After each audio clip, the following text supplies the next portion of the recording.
it was that sensation where no one's around, but you know someone's watching you.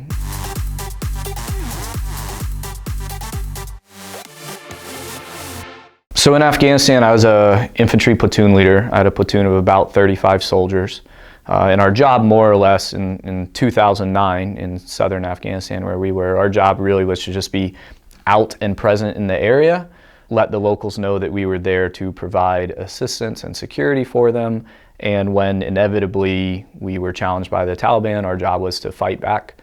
We were Stryker infantry. I was with the 5th Brigade of the 2nd Infantry Division based out of Fort Lewis in Washington State. And some infantry jumps out of airplanes, airborne guys. Some guys use helicopters like the 101st Airborne. Some guys ride in heavy armored Bradley fighting vehicles to keep up with tanks. My kind of infantry, we were Strykers. So we had these pretty cool, relatively new, I think they're only about 20 or 25 years old, Stryker infantry fighting vehicles. And they are armored personnel carriers, but fairly off-road capable. In their original design, with their original armor packages, would only supposed to weigh, I think, about 15 or 17 tons, which sounds like a lot, but in the military world, that's lightweight. You get enough soldiers together, you can push one of those suckers. By the time we took them to Afghanistan, actually, because the IED threat on our vehicles was so high, it's just a classic story of mouse versus mousetrap. You build a better mousetrap and the mouse gets smarter. So we'd build tougher vehicles and the bombs we were facing would get bigger, and then our vehicles would get heavier and more protected and all that stuff. So by the time we took them to Afghanistan, we had extra armor added to them. We had external armor, the little bird cages to defeat rocket-propelled grenades. And I think those things were pushing north of 20 tons easily. And the problem there is their suspension just wasn't designed for that. They are off-road capable. And when the threat is in the road, like an IED, we tried to drive off-road as much as possible. But what that resulted in was just almost a daily breakdown in the suspension system. If we took 4 trucks out on a patrol, one of them would crack a suspension arm or something. So it was just a maintenance nightmare. You'd drag them back to base, get them tuned up, and then get them ready to go out on the next mission. But the trucks are cool. We also operated with MRAPs, mine-resistant ambush protected vehicles, which are kind of your similar, but they're usually 4 wheels. They come in multiple versions, but they're also a kind of SUV version of an armored personnel carrier is how I would put it. And they're cool. They do a bit better against the IED threat because they tend to have more ground clearance and they have V-shaped hulls. And we know through experience that if a bomb goes off, it's better. You don't want to stop that blast. What you want to do is you want to divert it away from you.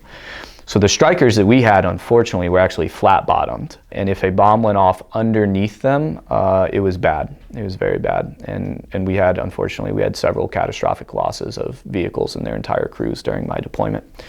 So at the end of the day, the vehicles are cool, but there's nothing all that useful out there. Nothing beats getting dropped off in a helicopter and then walking around on foot. That's about as safe as you can be.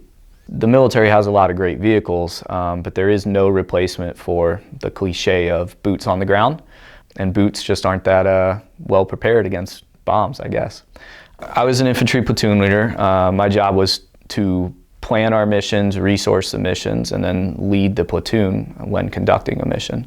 So I'd only been there for about a month, not a long period of time at all. And we heard rumors from the locals that the Taliban were kind of hiding and gathering in the orchards during the daytime, and then they'd come out at night to influence the towns and try to keep as much control as they could. So we got told, well, hey, no one's really been in those orchards for a while. Why don't you walk in there and see what's going on? So I coordinated with another platoon. We ended up taking 2 platoons on this mission. So the first platoon had about a 30-minute head start, and they drove in their trucks to a location, disembarked, and then they began walking into the orchards. And then we drove a little bit farther north than them. We got out of the trucks around 3 p.m. and started moving into town. And just like in the movies, town's quiet, no one's around. And this was my first deployment as a lieutenant, and one of my very experienced NCOs walks up next to me and goes, "Hey sir, you need to get ready because we're about to get hit." And I didn't even have to ask him why. How do you know that? I could just tell. It was that sensation where no one's around, but you know someone's watching you. It's the best way I can describe it.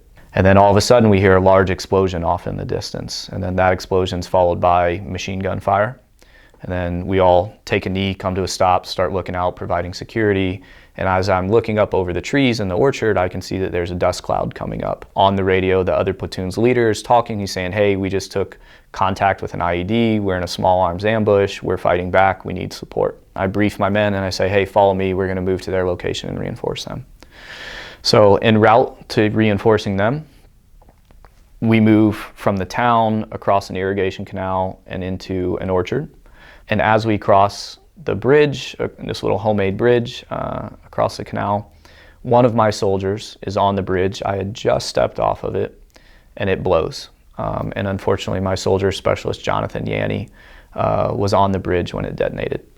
By the time that we dealt with things there and we moved to the other platoon, their firefight had ended, and they had a remarkably similar story. While they were moving forward and crossing a bridge, their point man, Sergeant Troy Tom, had been on a bridge and it blew, and he was killed instantly as well. Now it's starting to get to be nighttime. We consolidate the position. We've got the other platoon, my platoon, and a reinforcement platoon had come.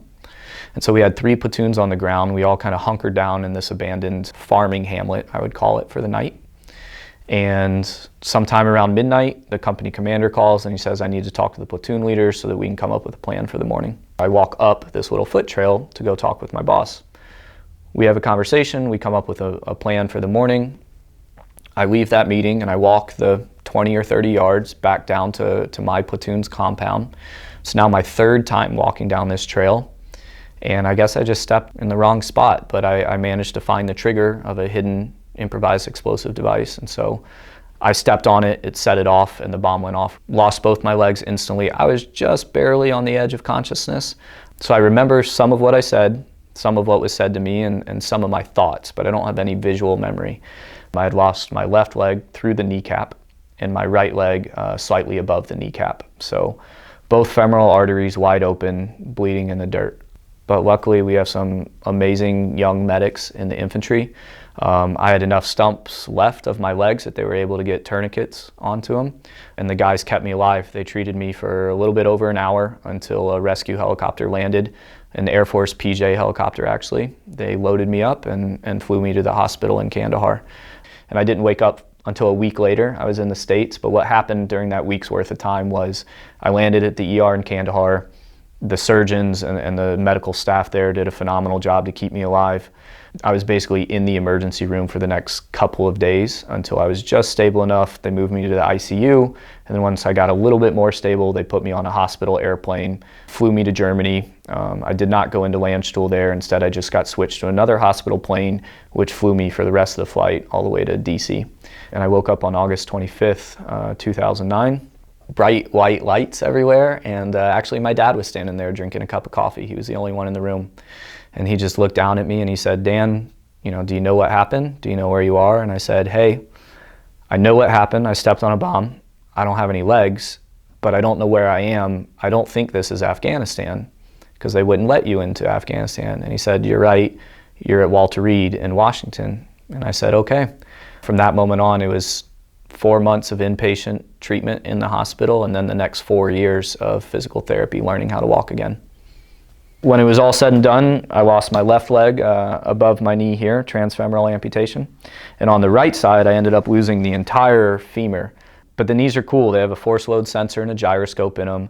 I'm not the Blade Runner. I can't get up and run, and I'm not trying out for the Paralympics. I've lost a lot of mobility. But what they do is they allow me the luxury of, I can roll in a wheelchair to cover long distances, and then when I want to stop, park the chair, get up and walk around for a social setting, I can do that, which I really, really enjoy.